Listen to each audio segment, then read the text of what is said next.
बिस्मिल्लाहिर्रहमानिर्रहीम।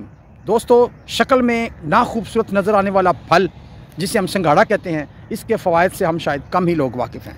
दोस्तों, आज की इस वीडियो में मैं Wasim Anwar, Wasim tips for health की तरफ से आपके साथ शेयर करूंगा कि सिंघाड़ा सेहत के लिए बेहद मुफीद है। और आज आपको ये भी बताता चलूँ कि सिंघाड़े का किस तरह बेहतर तरीके से हम इस्तेमाल करके ज़्यादा से ज़्यादा फ़ायदा उठा सकते हैं। तो दोस्तों, मैं आपको सबसे पहले ये बताता चलूँ कि सिंघाड़े के अंदर अल्लाह तबारक व तआला ने कार्बोहाइड्रेट, प्रोटीन, फ़ाइबर की थोड़ी मिकदार और इसके साथ साथ नियासिन, थायामीन के साथ साथ विटामिन ए और सी भरपूर मिकदार में रखा है। और इसमें एक अहम चीज़ जो इस सदी की बेहतरीन मिनरल है, जिसे जिंक कहते हैं, वो भी इसमें पाया जाता है। तो दोस्तों, इतनी ज़्यादा फ़वाइद का हामिल हम ना सिर्फ इसे दवा कह सकते हैं, बल्कि ये दवा और ख़ुराक बैक वक्त एक ही चीज़ है।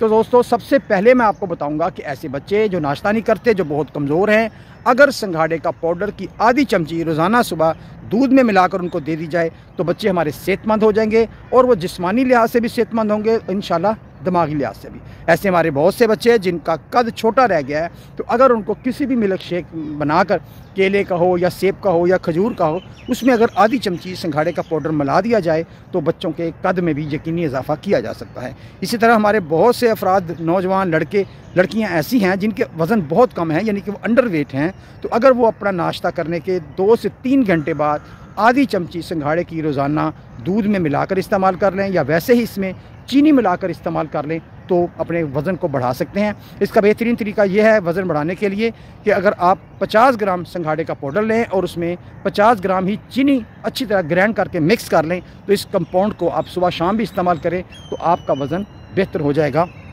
इसी तरह दोस्तों, हमारे यहाँ हमने देखा है कि बाद लोगों को खांसी की बहुत शिकायत है, और ऐसी खांसी जो बहुत पुरानी हो, जो जाती ना हो, तो ऐसी खांसी के अफराद के लिए भी अगर सिंघाड़े का पाउडर थोड़ा सा दूध में मिलाकर दिया जाए तो इंशाल्लाह उससे भी इनको बहुत ज़्यादा फ़ायदा मिलेगा, यानी कि खांसी के लिए भी ये हमारे लिए बेहद। दोस्तों, मैं ये भी बताता चलूँ कि टीबी के मर्ज़ में भी सिंघाड़े का इस्तेमाल फ़ायदेमंद है। ये मैं नहीं कहता कि ये टीबी की दवा है। अपने टीबी के इलाज के साथ साथ एक न्यूट्रिशनल ग़िज़ाइयत के तौर पर, एक अच्छी ग़िज़ा के तौर पर अगर सिंघाड़े का इस्तेमाल किया जाए तो ये आपको बड़ा फ़ायदा दे सकता है। दोस्तों, आम तौर पर जितने भी फल और सब्ज़ियाँ होती हैं, लोग प्रेगनेंसी के दिनों में बड़ी एहतियात करते हैं, लेकिन ये ऐसा फल है जो ड्यूरिंग प्रेगनेंसी भी इस्तेमाल करवाया जा सकता है।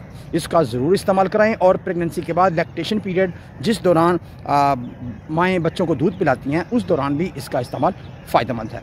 इसके अलावा दोस्तों, मैं बताऊं कि हमारे कुछ नौजवान ऐसे हैं जो बड़े चिड़चिड़े, गुस्से वाले और हमें हर वक्त माँ बाप को तंग करते हैं। ऐसे लड़कों को अगर आधी चमची दूध या दही में मिलाकर दे दी जाए तो उससे भी इनको बहुत ज़्यादा इंशाल्लाह फ़ायदा मिलेगा। दोस्तों, ये इसमें चूँकि विटामिन ए और सी पाया जाता है, जैसे विटामिन सी हड्डियों के हवाले के साथ साथ हमारी इम्यूनिटी के लिए बहुत अच्छा है, इसलिए इम्यूनिटी पावर को भी बढ़ाने के लिए इसका फ़ायदा बेहतरीन है। जोड़ों की दर्दों वाले मरीज़ों से मेरी गुजारिश है कि अगर 50 ग्राम सिंघाड़े का पाउडर, 50 ग्राम ज़ीरे का पाउडर और 50 ग्राम सूंठ, तीनों चीज़ों को मिलाकर रख लें तो इसकी आधी चमची सुबह शाम खाने से जोड़ों की दर्दें ख़त्म हो जाएंगी, हड्डियां मजबूत हो जाएंगी और यूरिक एसिड भी इंशाल्लाह ज़रूर कम होगा। दोस्तों, ये आपके साथ मालूमात शेयर की हैं ताकि ये थोड़े से मौसम में आने वाले फल को हम अच्छे तरीके से इस्तेमाल कर सकें।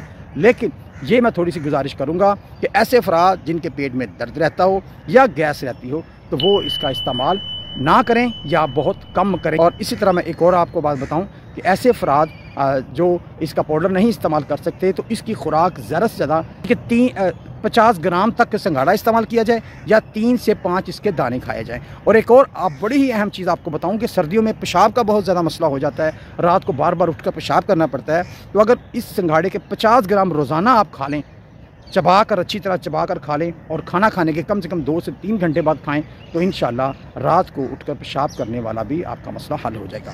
तो उम्मीद है कि ये छोटी सी मालूमात आपके लिए फ़ायदेमंद रही होंगी। तो मिलते हैं अगली वीडियो में, तब तक अल्लाह हाफिज़, टेक केयर, पाकिस्तान जिंदाबाद। ज़बरदस्त लेक्चर हो गया।